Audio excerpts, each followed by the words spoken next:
Man, I'm so like giddy right now. What's going on YouTube, GZTV? We are back in the home, childhood home, whatever you want to call it, home setup. You guys can see the background. We kind of fixed it up a little bit. It looks fire back there. You know, you see the Scarface and the Yeet. Kind of got a nice little backdrop going. I would turn the light out over there, but you wouldn't be able to see the pictures. But yeah, we have the NBA to talk about. I was actually streaming 2K not too long ago. I rage quit, but I might actually be back on because I just got OG Anunoby, and I'm gonna try to grind to get his pink diamond this weekend. But let's talk about the NBA. There were 8 games, pretty solid games. I watched a decent amount of basketball. I can't claim to watch a lot of basketball today because I was driving home most of the day and I was kind of like travel tired. You know how it gets. You get home. I mean, it was only 2 hours. You guys might think, psh, that's nothing. But yeah. Let's talk about it. We got the Suns and the Celtics. My Celtics played a very disappointing game. Um, not the proudest night to be a Celtics fan. This was not a great game for us. The Suns just simply played better. Mikal Bridges scores 25. He leads the Suns to a 12-point win over the Celtics. Devin Booker wore a hockey toque to deal with the sub-zero temperatures in Boston and pulled out a baseball metaphor to describe his possible return to the basketball court. So, yeah, we might see Devin Booker returning in action soon, but for now, I mean, the guys are holding up pretty well. I would say the Suns are having a good season so far. Nothing great, nothing amazing. They're still probably really, really disappointed with how things are going and with the injuries, but man, Saban Lee was passing the ball around, Mikal Bridges was passing the ball around, and DeAndre Ayton was dunking with some power. So was Jaylen Brown. Man, Time Lord. What a fucking beast on the defensive end that guy is. He is a liability. You better keep him tracked or else you're going to get the shit blocked out of you. Jaylen Brown hit some tough shots. Not a good game for the Celtics. 14 points and 13 rebounds for Dario Saric, though. Shout out to Dario Saric. He actually played a really good game tonight. It was awesome. He hit 4 threes. You get 25 points for Mikal Bridges. You get 14 points and 10 rebounds for DeAndre Ayton. 20 points for Jason Tatum. I mean, people will say he had a shitty night. I mean, he shot 30% from 3. That's not garbage. I mean, I just wish he played a little better. I'm not putting this game on him. Jaylen Brown at 27. I mean, Al Horford, Grant Williams, Justin Jackson, Sam Hauser.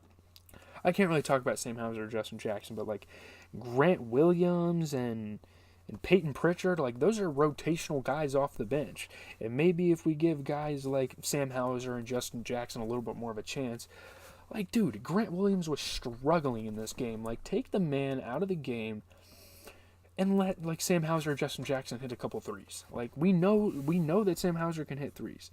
I don't know. It just wasn't a great game for us. I'm just going to move on from it, though. Hornets, Pistons, somewhat of a good game. Sadiq Bey hits a late three-pointer to help the Pistons beat the Hornets by 6. Great scoring for Sadiq Bey. He hit a tie-breaking three-pointer, 32.1 seconds left, and now was able to kind of get them the momentum they needed. I didn't really watch this game. The game started at 6, and I went out to eat till like fucking 7:30-ish. So I came back, watched the rest of the Celtics game. My controller's low.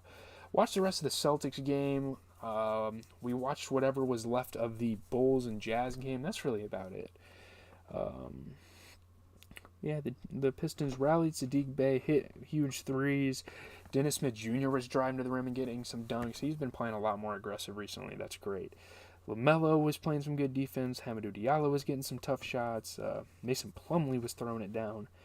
You look at the Hornets here, I mean, 23 points for LaMelo, 23 for Terry Rozier as well. But, I mean, besides that, you know, P.J. Washington, J.T. Thor, Nick Richards, a decent amount of guys that kind of need to improve for this team that are big pieces off the bench. But both of these teams, it's kind of a tank battle between. This is like the tank bowl right here.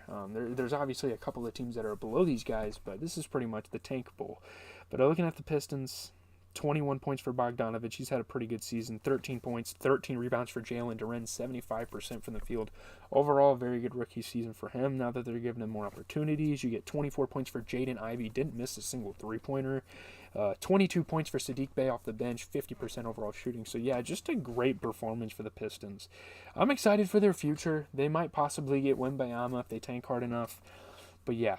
Kings, Pacers, honestly, this has become a rivalry. Every time I see these two teams play each other, it's always a close game. You can say that about the Pacers and the Lakers. Honestly, the Pacers are a battling team. They're not good at all, but Buddy Hield helps the Pacers beat the Kings.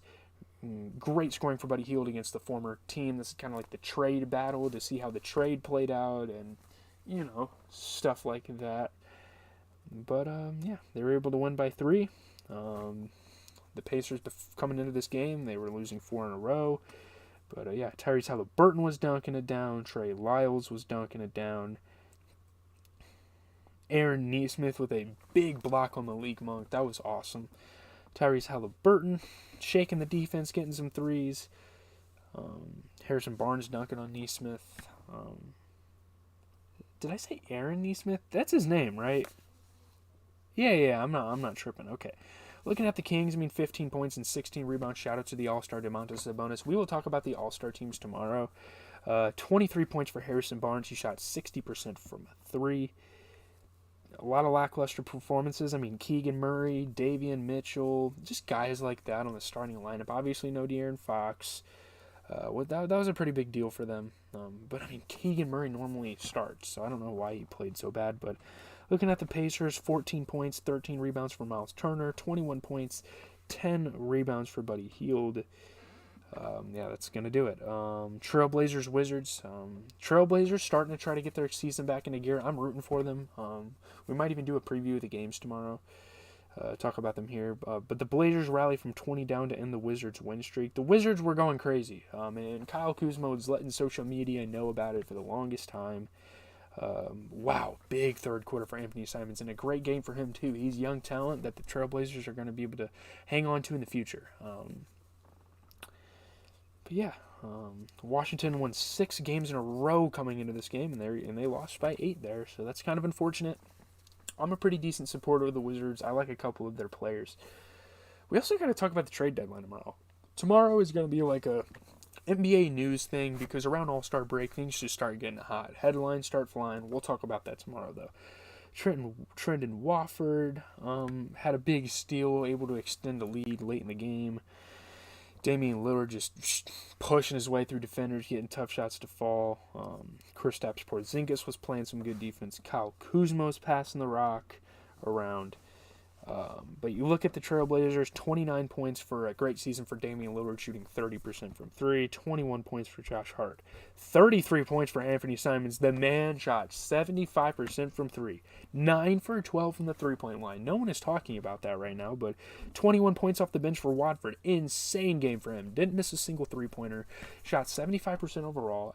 These are games you want for the Blazers to fight their way back into a spot, a desirable spot at that. Let's look at the Wizards, though.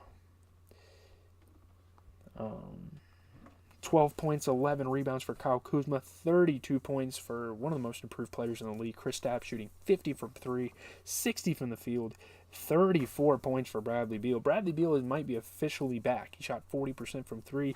They lost this game, but don't count the Wizards out. They might make a big comeback. Bradley Beal has been a part of bigger comebacks for this team with Russ Westbrook on the team, but yeah, now he has Kuzma and Kristaps, which you could argue this team is better than that Wizards team we were talking about before. But Raptors, Rockets, a tank team going against a team that still has a shot, I guess, here. Let's talk about the Wizards, actually, because who didn't play well? Monte Morris has had a couple of disappointing games this year. Denny Avdia, DeLon Wright, Kendrick Nunn, who got sent there from the Lakers, I believe, for the Rui Hachimura trade. But let's just talk about Raptors Rockets. Let's move on. Fred VanVleet has 32 as the Raptors get a 6-point win over the Rockets. Great scoring from both Fred VanVleet and Gary Trent Jr. tonight. Yeah, they lost 2 games in a row prior to this, and they're just kind of trying to get their season back into gear. 61 points combined from 2 of the guards. They have a pretty underrated backcourt. Alperen Sengun was dishing the rock. He was hitting shots. Precious Achiuwa was hitting some tough shots. Chris Boucher was playing some good defense for the Raptors. 23 points for Pascal. Let's not forget about Spicy P shooting 33% from 3, 50% from the field. You get 32 out of Fred VanVleet. He's been playing really good recently. 29 points for Gary Trent, shooting 67% overall. Percent overall. Yeah. 20 points for Kenyon Martin. Didn't miss a single three. You get 21 points for Alperen Sengun. He shot 60% overall. 28 for Eric Gordon. Shooting splits of 40 from three, 67% from field. Who am I going to complain about? Bruno Fernando, Terry Eason, Jayshawn Tate. I mean, a decent amount of guys. There's not a lot of consistency on this lineup. There's not a lot of guys that can really show out consistently, but it is what it is. They're a young team. I'm not going to put it against them. Magic Timberwolves, boy oh boy, we had a fight. Magic beat the Wolves by 7 after a fight. 5 players got ejected. Great scoring for Cole Anthony. Cole Anthony's actually been playing pretty solid for this Magic team. And, dude, the Magic are 11 games under 500. That seems like a stretch for them to make a play-in, but, dude, the Wizards have made the play-in, and I can't think, before All-Star break, someone can bring it up on their own time, but before the All-Star break, wow. Mo Wagner had some decent scoring. Orlando's bench, big fight. Obviously, a bunch of people got ejected, so Orlando had to rely on their bench in this game. Mo Bamba and Austin Rivers throw punches. Big fight breaks out. Yeah. Cole Anthony, very athletic, dunking. Naz Reid. I have a lot of respect for Naz Reid. Naz Reid has earned my respect throughout this season. He's been hitting some tough shots, getting through defenders. Nice shots for Anthony Edwards. You guys can watch the presser of Austin Rivers. I think it's interesting how he says that people only know Mo Bamba because of a song, when Mo Bamba is literally a better player than Austin Rivers, in my opinion. But we can move on from that. Looking at the Magic, 20 points from the bench for Cole Anthony. Didn't miss a single three, 75% overall. Do I really have to say more about the team? 29 points and 10 rebounds for D'Lo. That's it. This wasn't a crazy game. Jalen, obviously the Kyle Anderson injury, Austin Rivers getting ejected early in the game. Yeah, Bryn Forbes, I think, needs to get more minutes with this team. He was an absolute sniper when he was on the Spurs. I wish the Celtics would have picked him up with Derek White, honestly. I think that would have been fire. But, yeah. I'm really excited, though, to see what the Celtics are going to do with the trade market. So, yeah, we got the 76ers and the Spurs. Not too surprised here. Joel Embiid's double-double keys the 76ers as the Spurs drop their 8th straight. They lose their 8th straight game. Great scoring and rebounding for Joel Embiid in this one, and they win by 12. Just tank for Wembanyama. Don't even go out there and try to win games at this point. Great performance, though. Stellar performance for Embiid. James Harden, very smooth offense. Isaiah Roby was passing the ball. Shake Milton getting through defense and hitting tough ones. Tobias Harris was passing the ball pretty well. Decently well, I guess. But Joel Embiid, 33 points, 10 rebounds, 67% from three. Absolute beast. All-star starter, in my opinion. Don't know how he's not. I'm still confused. 25 points off the bench for Tyrese Maxey. Obviously we know he can do that. He shot 75% from three. Doing it off the bench isn't easy, though. Yeah. Jakob Poeltl, 16 points, 10 rebounds. A trade hopeful for the Celtics. Obviously it's a reach, but if we can get Jakob Poeltl, I'm sure if the opportunity was there, Jakob Poeltl would want to come there. Obviously, he'd rather probably play for Greg Popovich than Joe Mazzulla. But, given the circumstance. 26 points from... Dude, shout out to Malachi Branham. He's actually been playing pretty good right now. 26 points, 40% three-point shooting. He's actually pretty solid. It's just... I don't know. Not great performance. A great performance from Isaiah Roby. I kind of wish we'd see more of him off the bench, but it is what it is. Let's move on to the last game of the night, the Hawks and Jazz. I watched this pretty extensively. The Jazz tried to come back in this game. Obviously, it fell short, but Trae Young scores 27 to lead the Hawks past the Jazz. They win by 7. Great scoring, decent passing. Trae Young, another guy that should damn near be an all-star starter, and got snubbed, so he should at least be a reserve. He didn't even make the team, guys, by the way. DeAndre Hunter was hitting some threes. Onyeka Okongwu was hitting some tough shots. This was a pretty solid game. There was a lot of highlight plays. Bogdan Bogdanovic was getting some good passes. Same with DeJounte Murray. Yeah, man. Hawks aren't bad. They're not bad. They're actually pretty good, man. Shout out to the Hawks. These are two teams that are trying to kind of get over that 500 verge. We have a decent against a good team right now. 26 points for DeAndre Hunter. These are big performances. I mean, 60% from three, 67% overall. These are the type of performances that this team needs to win games in the future. DeAndre Hunter is like an X-factor guy for them. 27 points for Trae Young, 15 points, 11 rebounds for Onyeka Okongwu, probably one of the best backup front court players in the NBA, in my opinion.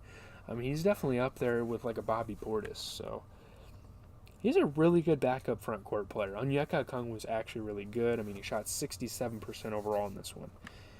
Looking at the Jazz, 25 points, 10 rebounds for All-Star Lauri Markkanen. I'm just so happy they didn't fumble the bag and not include him on the All-Star team. He has been playing great. 20 points for Mike Conley off of 50% three-point shooting. 24 for Jordan Clarkson. Jordan Clarkson was hitting some big shots at the end of the game. Obviously, it wasn't really enough, but shout out to Jordan Clarkson. I mean, 24 points, 30% from three. They lost the game. Obviously, nobody's happy. Walker Kessler, not the greatest game. And Jared Vanderbilt, although I really love his hustle, I love that he can rebound the basketball. He definitely needs to be more of an offensive guy for this team. And they would be better. They would be far better with guys like Jared Vanderbilt and Walker Kessler producing more on the offensive end. This Jazz team is actually decent. Like, there's a lot of pieces on this team that I would say moving forward you could build upon. Like, I would say, I really don't know. It's hard to say. Like, maybe throw in a package of like Rudy Gay, Nickeil Alexander-Walker, and a couple others for like a solid role player, and you have a playoff team. You probably have a guaranteed playoff team every year. I mean, Mike Conley, Jordan Clarkson, like this is a solid starting lineup, like subjectively. But yeah, that's all I have to say about them for now. Leave a like, comment, and subscribe. I will be back tomorrow. We have 3 videos for tomorrow. We have the Dexter review. We have an All-Star video where I'm also going to be touching on the Kyrie Irving free or trade line ordeal, and then we'll have the NBA recap for tomorrow. A lot of good games tomorrow.